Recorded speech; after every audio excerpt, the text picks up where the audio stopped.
Thanks for joining me today on the good program, Boys to Men. And last week was our first week in this particular series, and so this is like chapter 2 of a book as we look at the issues of raising a boy to become a man. And the responsibility is primarily that of the father.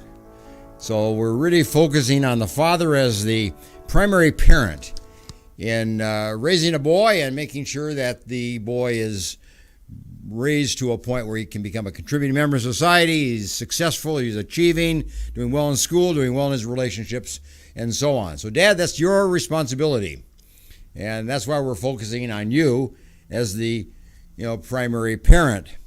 Now, I like this particular backdrop, and I point you to it as we kind of look at what this backdrop really has to say. Because you see this man, who is the father, obviously, carrying his son along a beach. And they're obviously having a day at the park, a day at the beach, a day at the water, and enjoying each other and contributing to each other's wellness and each other's wholeness and each other's happiness. So it's a great picture. I like it because it's the father holding the son, and that's really the relationship that we want to instill in fathers, is that touching the boy, holding the boy, carrying the boy, playing with the boy, making sure that there's a connection, that there's a bond between father and son. So the picture kind of captures what this whole program is about and what fathering is about and what father parenting is about and what kids really want in their relationship with their father. Now, last time we were together, I spoke about a couple different things that are very important for fathers to understand. One was what kids want fathers to know about them. What children want their parents to know about them. As an example, we talked about the idea of letting kids talk, giving kids time to talk. They won't break into conversation if you don't give them time. You need to give them time, to talk. Kids want to be shown what to do, not just told what to do. So we focused on that kind of topic last time, as well as what a father really is and what are some of the qualities and characteristics of a father. We talked about a father needs to be dependable. A father is a protector of his family. A father is to be approachable. We went through a whole list of characteristics of a quality father, a good father, an interactive father, an important father in the life of the kids. So we're going to carry on that conversation a little bit today in terms of discussing really what it is that fathers contribute to the life of their children, how children benefit from a father in the home, how children benefit from a father in their life. So we're going to kind of focus on that part of it today. Now, when I use the word fathers, I understand that there are a variety of fathers in the life of boys, in the life of kids. Obviously we have the biological father, right? That's kind of usually the start. We have a biological father. And that man must and needs to be in the life of his children and play a very critical and important role in the life of the kids. So it's the biological father that's the primary father. But we also have fathers of a different nature. We have the stepfather. And I don't like the word step. I don't like the word step. I don't like stepfather. I don't like stepmother. Once you come into the life of a child and you become part of that family, you are now a functional parent. You are now the functional father. You're the functional mother of that child. The word step is kind of a cold, unfeeling kind of a term, and I don't particularly like that. Just refer to yourself as dad, as father, and get that relationship strong and build on that. But then you have the adoptive father, the one that comes into a family and adopts the kid. And now you are the father. You're legally the father. But drop the word adoptive. Don't have adopted kids, adopted fathers, and all that kind of.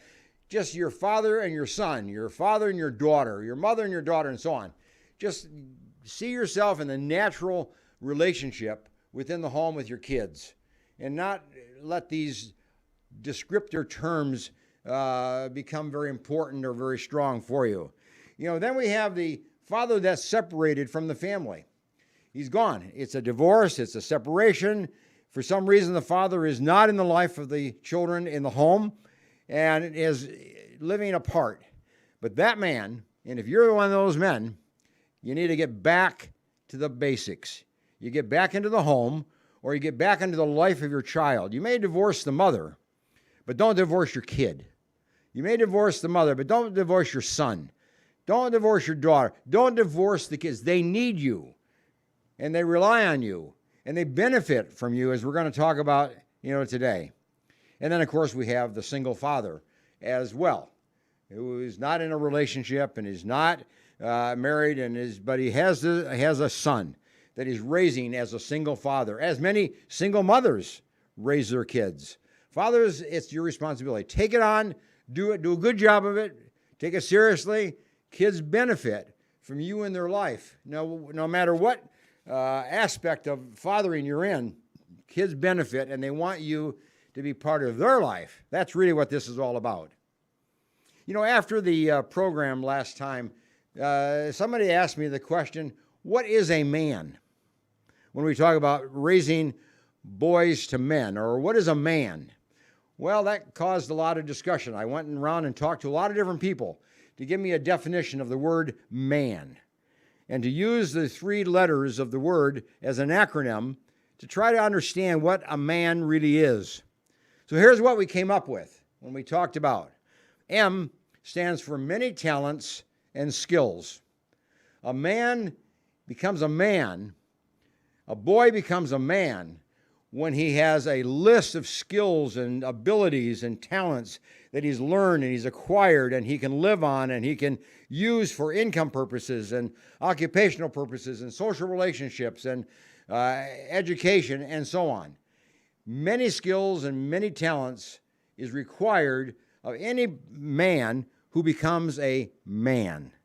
Any boy that becomes a man. That's one of the qualities that we need to focus on. Teach skills, teach talents, to your kids. And then the A is anger under control. I like that, because here's the deal. Anger is an emotion. It's a strong emotion. So a man is one who doesn't explode, doesn't become overly angry and upset and mad and punitive to his kids, but he's got his anger under control. But when you have anger under control, you also have fear under control. You also have all the emotions that come within a person under control. It's emotions under control, but primarily it's anger under control. A boy becomes a man when he has learned to control his anger. And Dad, you set the example. Dad, you set the pace. Dad, you teach that skill. And then the third one is, of course, under N, never give up. Never quit. That's what a man will follow through. A man will persist, no matter what the task is, or no matter how hard it gets, or whether there's a sense of failure coming down the road or whatever. Don't quit. And that's something you want your son to learn. We don't quit. We follow through, and we become as successful as we possibly become. So work on those aspects of becoming a man. So when we talk about raising a boy to become a man, that's what we're talking about. Teach the skills. Keep your anger under control. Teach that. Example that. Give that as a model. Imitate that. And then obviously make sure that you have all the abilities that come with the manhood, and being fair and being just and being kind and being a contributing person, to the life of a child, and never give up on that. Never stop, doing that. Now, some time ago, I started a book and finished it just a couple of months ago. And the book is an important one. It's called Deep Roots. And I picked up this book with the idea that over the years of history, there have been people in the world that have set forth mottos. They've set forth creeds. They've made pledges. They've given us wise advice. They've given oaths of all kinds. So I said, well, let's pull that together. Let's see what we can learn from history, that we can learn from our forefathers some of the things about life and some of the things about growing up and being an effective person. And this is what you want, as a father. So one of the sections of the book is, I picked this up by saying, what are some of the ways in which a child is influenced? We're talking about a father influencing a child. That's true. That's very important. But there are lots of ways that a child learns his behavior, learns to behave a certain way and not another way, learns to be kind, learns how to be giving, learns how to be compassionate, learns how to be caring, learns how to share. All these kind of behaviors are learned. So what are the influences on a child? What are the things and who are the people that contribute to the life of a child so that as he becomes a man, he's gained from many different sources, not just from the father. So I list them. There's some research studies were done in showing what are the most powerful influences upon a kid. And here they are, and I'm giving to you in order of power. One is your own genetic makeup. Kids are born as introverts, as extroverts, as being anxious, or being very calm, and being very quiet, or being very nervous, and being agitated. So there's a genetic factor that comes into play with children's development of their personality and their behavior patterns. So that's usually a very powerful force, and we call it number one. Number two is the child's self-identity. As a child grows, they start to see themselves as a person. They start to see themselves as having abilities and having skills and having interests. And so that becomes part of their makeup. It becomes part of their self-esteem. It becomes part of their self-image of what a child thinks of himself. It's a very powerful influence upon how he will behave. Number three is parents. And that's where fathers come in. It's where mothers come in. Parents are very, very powerful in the line of influence of a child. Number three. Extended family members are number four. These are like grandparents. These are like aunts and uncles and people who are part of the extended family of a child. They play a very powerful role, but it's their number four in the line of influence upon a child. Then you have the peers and the friends of a child. That's number five. Very powerful. But it's number five in the list. And their peers obviously influence kids to do what they do, how they think and how they behave, and the value system that they develop and so on. Then you have what we call the secondary parents. These include like step-parents, and these are friends of parents, and these are neighbors. And so these are people that come into your life that kind of have an adult influence and a parent influence upon you and your family and your child. And then we have what we call the ministers and the youth leaders of our communities. They play a very important role in the life of every child. But they're coming down the list now in terms of the impact that each of these have. Then comes social media, comes print, comes music, comes technology of various kinds. That's a very strong influence upon the child, but not as strong as parents and some of these other forces that I've already mentioned. Then next is what we call the social, the cultural, and the political sources that comes through newspapers and the television and internet and various ways that we pick up messages of that kind. And then next is church and clubs and youth groups and youth organizations that kids become part of. That plays an influence as well. It's down the list in terms of its power and its influence on kids, but it is a positive influence upon kids. And then, of course, you have the random acts that just happen, the random experiences that kids have in their life. So you can see that a boy becomes a man through the influence of his father.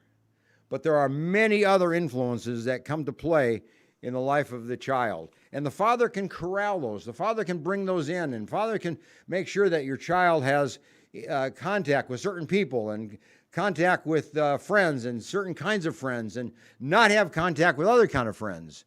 Father can coordinate the people who will play into the life of the child. And that's a very, very critical role that every father must play. Now, I'm going to turn to another topic here and then discuss that in just a minute. But that is, what are some of the ways in which a father interacts with his kids at different stages in life? You know, a father is different when a child is born than when a child is a teenager.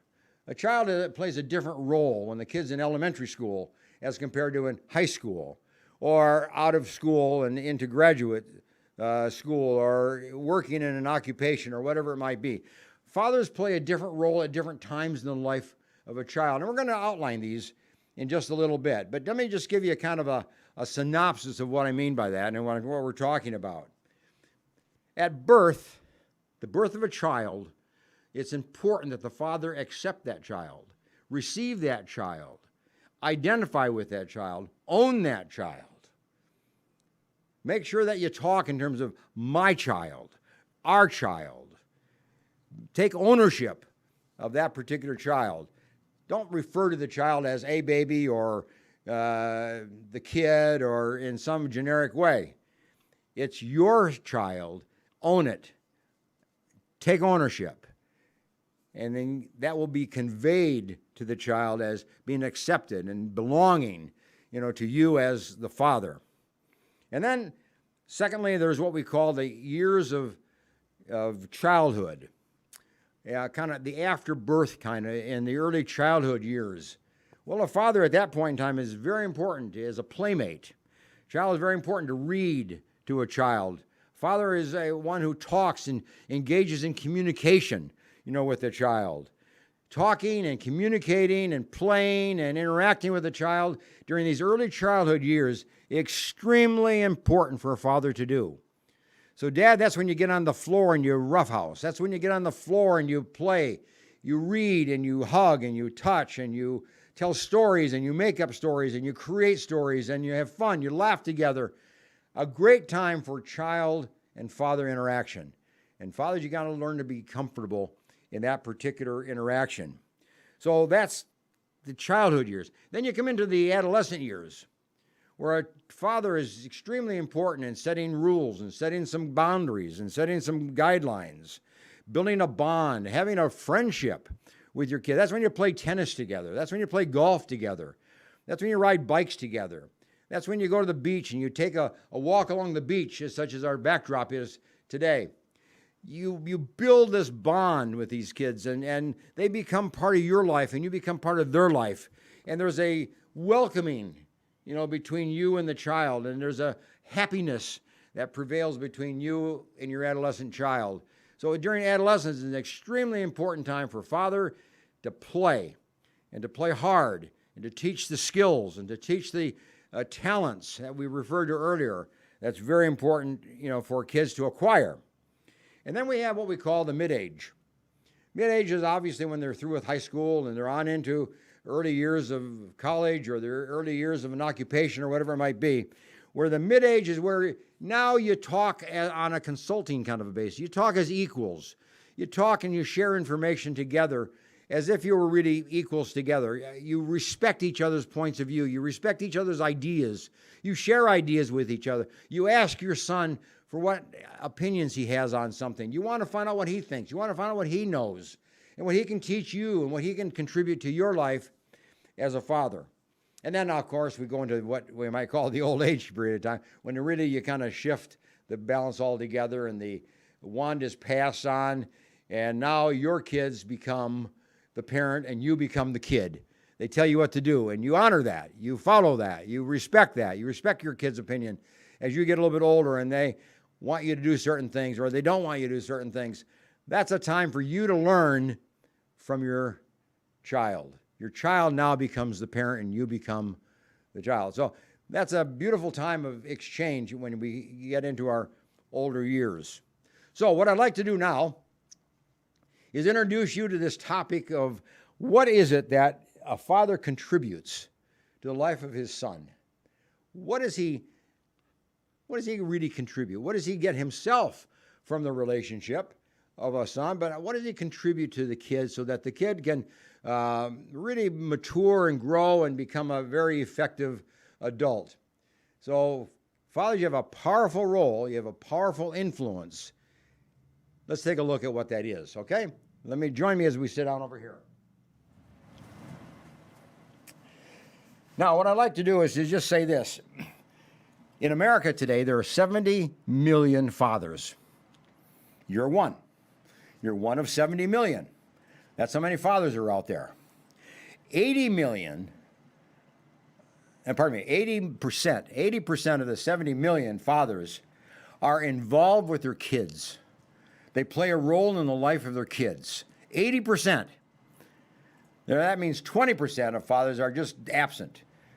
They're distant. They aren't involved with their kids. But 80% of them are involved. But you know what? Here's an interesting point. 50% of the fathers believe that they're not very effective. 50% believe that they're not doing a good job. 50% of them believe that somehow they're failing their kids as an effective father. That's why a course like this is very important. Learn how to be an effective father. It's your time. And the time is fleeting. And your kids are getting older. And they need you to be an effective and involved father in their life. A kind of a modern day father is an involved father. See, 80% are involved. So are you? Well, that's what you have to ask yourself. Are you an involved father? Kids want you to be involved. Kids want to involve you. They want you to involve them in your life. There's a connection here that is needed. That's father. But when the fathers are involved, here's the interesting point. When fathers are involved, they feel more successful as a person. Fathers generally feel more successful when they know that they're involved with their kids and they're having fun, their kids are accepting them, and there's an engagement between the two. Fathers feel warm and feel like they contribute a warmth and a feeling of responsiveness to their kids. There's interactional patterns that takes place between fathers and sons when the father is involved. When the father's involved, they control behavior. They control the misbehavior of kids. There's much more orderliness to the home and to the relationships within the home. All kids benefit from a father being involved with his kids. And obviously, fathers now are in much more direct care of their kids than ever in history. To actually become a parent that's hands-on, that actually treats the kids, raises the kids, teaches the kids, reads to the kids, walks with the kids, talks to the kids, puts the kids to bed, put them into their shower, put them in their put toothpaste on their brush and put it in their mouth and help them with that and help them comb their hair and all the things that fathers can do. Fathers are doing today more than ever in history. Fathers want to be responsible, they want to be involved, they want to be effective, but often don't feel that way. And sometimes we need to prop up our father and say, you're doing a good job. If you're doing the things that we're talking about here today, you're doing a very good job and you ought to be, pleased, for it. Okay, now let me just go back to what we were talking about earlier about kids at different ages. When kids are in the early ages, let's say from ages 0 to 4, okay, and that very early, usually that's the time when fathers are not particularly involved. Mother kind of takes the primary role of the parenting at that particular point in time. But that's when fathers have a definite influence upon kids in language development. I don't know if you knew that or not. Kids who have a father in the home have more advanced language skills than kids whose father is not in the home. Let me say it again. The language skills of kids whose fathers are in the home is more advanced than if the father were not in the home. So fathers, you have a great influence just upon language skills, learning the vocabulary, learning how to spell, learning how to use words. Fathers, you contribute that in those early years. So be there, talk to your kids. Very, very important. And we know too that kids who are raised in a home where the father's present have less cognitive deficits. In other words, they don't have as many learning disabilities as kids where the father is not in the home. So fathers, you contribute to the development of the brain, you contribute to the development of the mind, you contribute to the development of processing information. Very important to know that. You play a critical role there if you're in the home. Now, if you're not home, the child then misses that influence.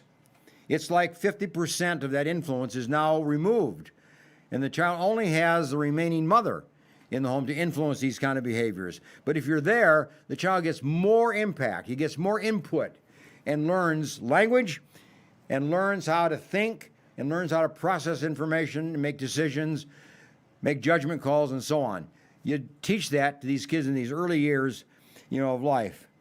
And we also know that when the father's in the home in these early years, 0 to 4, that the kids are much less likely to get into trouble.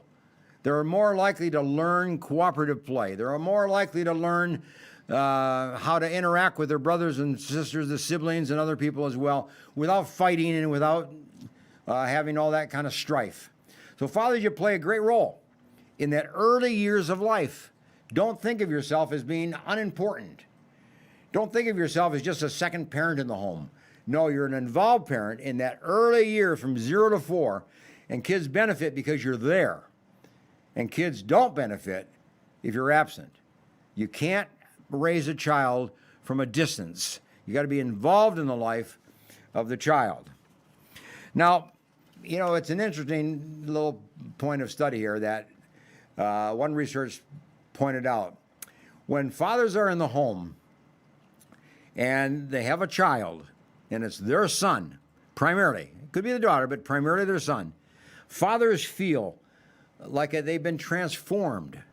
Fathers feel like they've had a new life, like a new challenge, like a new opportunity. It's like a magical moment in their life to take on that kind of responsibility. They are transformed as individuals. They are different than they were before they had the child, before the child was born. So you see, that early year, you contribute to the life of the child. But the birth of the child contributes to you as a parent and makes you feel like a worthwhile person and a much more enjoyed person, and one that is able to interact with the kids and do it in a positive and a way that will make you feel worthwhile, make you feel like you have value as a man, as a person. Okay, now what about the role of the father in the life of kids ages 4 to 12, that elementary school year? What's the role you play? How do kids benefit, from you being the father and being involved with them and being in the home? Well, here are some of the studies that have been shown these kind of results. Fathers who are in the home, okay? Fathers in the home. Those kids that benefit from that relationship do better academically. They have better social attitudes. They develop language skills much better. They do better in their school grades, in their school projects. They learn how to perform better in sports, in physical activities. They learn more sports. They know the rules. They can play more sports. They can much more involved in the physical activities of life. They have less internalizing of their problems. They talk more. They don't keep things to themselves. If they're worried, if they're upset, or if they're bothered, or they're mad, or they're angry, they'll tend to talk more because the father's in the home as somebody to talk to besides just the mother. So kids will not internalize very much if the father's in the home as compared to if he's gone, from the home. Math skills, reading skills go up when the father's in the home. Social adjustment improves when the father's in the home. Dad, you play an enormous role in the life of your kids. It's inconceivable to me that a mother would not want you to be in the life of the kid. And we often find this in divorce situations where sometimes the mother wants to take the kid and keep him to herself and exclude the father from the life of the child. That's abuse. That's child abuse. That's child neglect. We call that the parent alienation syndrome. The kid gets hurt by that because fathers have enormous contribution to make the life of their child in the ages of 4 to 12. The father plays an enormous role. Don't be excluded. Don't let somebody exclude you. Fight for being involved with your kids and then do a good job at it. Be consistent, be productive, be on time, be diligent, follow through, be a promise maker and a promise keeper, okay? So that's the ages of 4 to 12. But then there's another grouping of age that's very important. We call that the junior high and high school years, the adolescent years of 13 to about 18. Fathers play an enormous role there in those years as well. And if you didn't play a positive role in the early years, do it now. Be part of the child's life when they're in that ages of 13 to 18. We know that when fathers are in the home, as compared to not being in the home, but when fathers in the home of those kids in the 13 to 18, they have better health. They just have better health. They just thrive, better. And we know that they don't keep problems to themselves. We call that internalizing. But they're more likely to share their problems, more likely to talk about their problems, more likely to get advice, get guidance from you and from mother and from other people as well. There's less delinquency, less crime, less violence, grades go up, less drug use. Okay? That's what goes on in the life of kids in that 13 to 18 when the father's in the home. We would reduce our drug use with kids enormously if the fathers were in the home during those years. And if not in the home, at least having regular and frequent and systematic contact with their kids in that ages 13 to 18. Dad, you're critical. You're important. You're vital. And mothers, do everything you possibly can to involve the father in the life of the child. No matter how little or how much it can be, get dad involved in the life of the child. Don't go the route of the parent alienation. Don't go that route. Don't alienate father from the life of the kids. Kids need dad, and dad needs the kids. And together they thrive. Now, you may not like the man. You may have divorced the man. You may have your own feelings about the man. But the child has a different set of feelings, a different set of experiences. Think of it through the eyes of the child and be involved in the life of the child as much as you possibly can, together as a couple, but certainly even separately. You have your life with the kid, dad has his life with the kid. But when it comes to boys, very, very important that father play a critical role and an involved role in the life of his kids. Now, let me ask you this question. For fathers who are involved with their kids, do you know what happens to them? You know how they are affected? I've been just talking about how kids are benefited by the father being involved in their life. How are fathers benefited from being involved in the life of their kids? How do kids contribute to the father? It's very important. Studies that have been done in the research in this area. Fathers define success, of their own personal success, and that includes the degree to which they have a positive relationship with their child, with their children, with their son.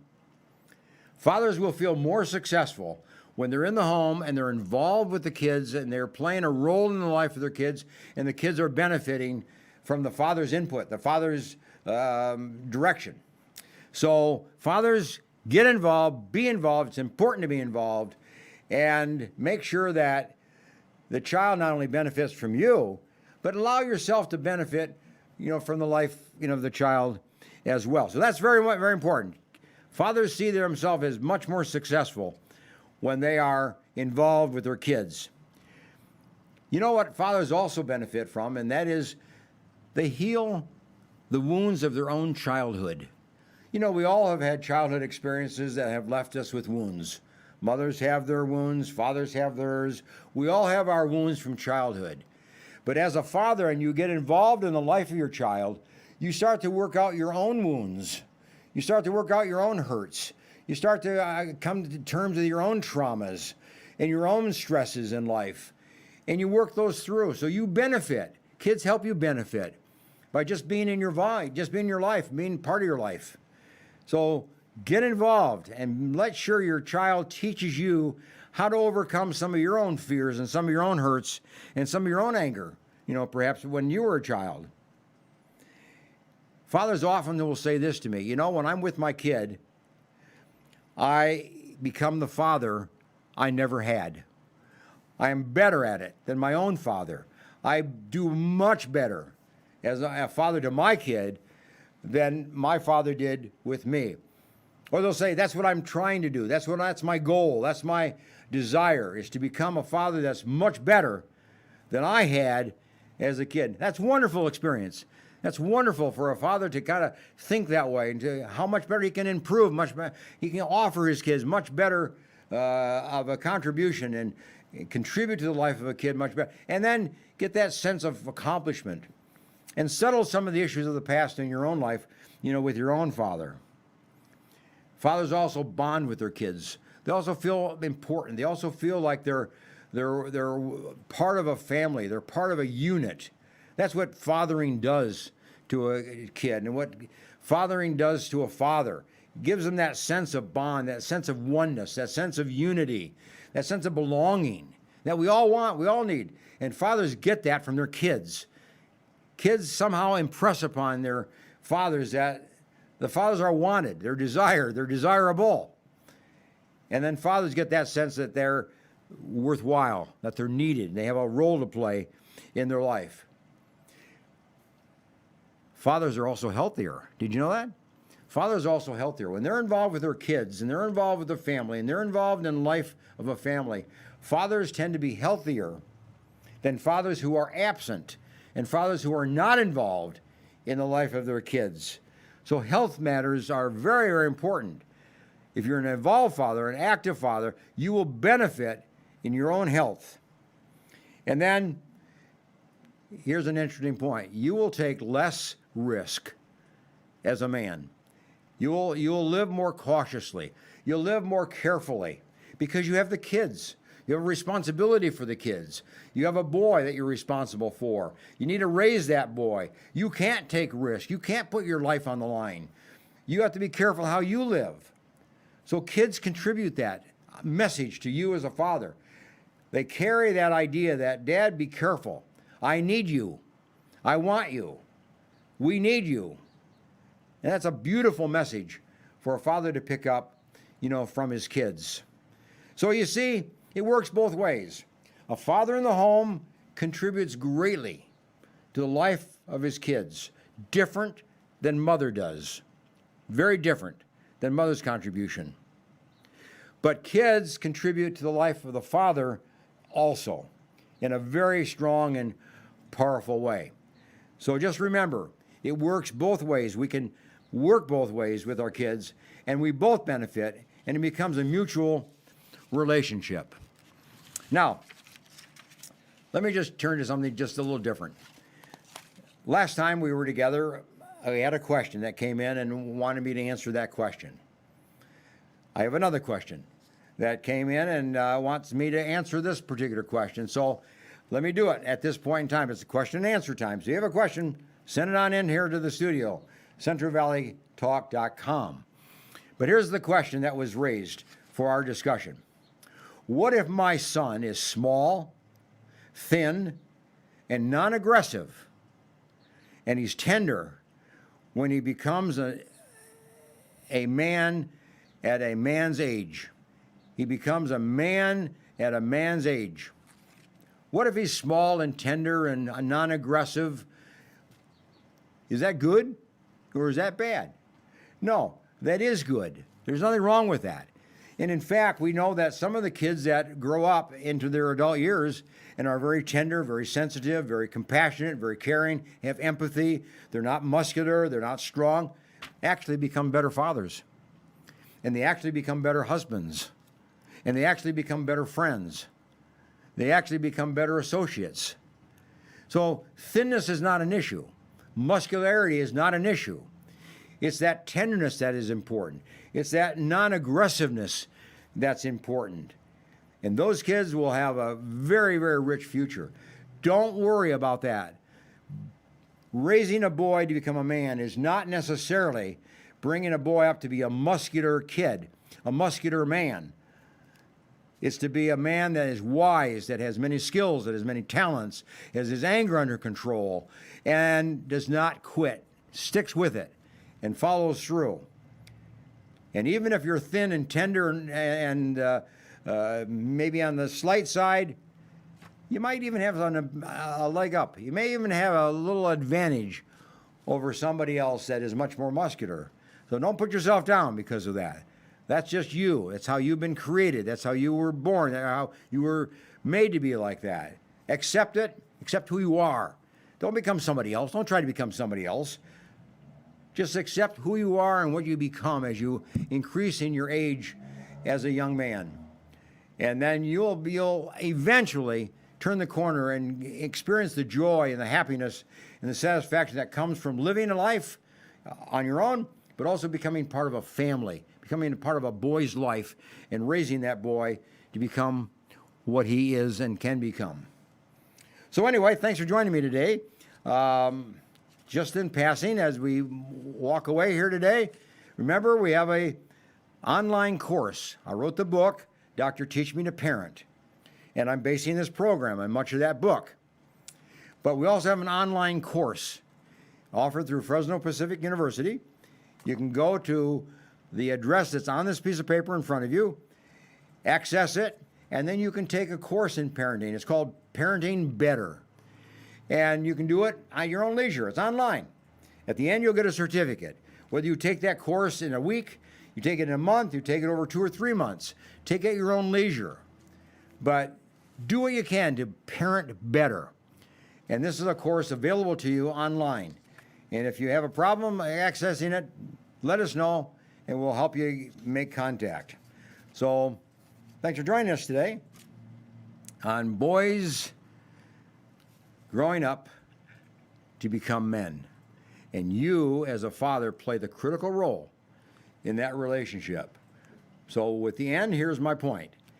Put your kid in your lap, put your kid on your hip, take a walk down the beach together and talk together and bond together and just become comfortable with each other in the same way that you see the man on the screen in the backdrop in front of me. Let that become you in this next week. Bye for now, and I'll see you next week.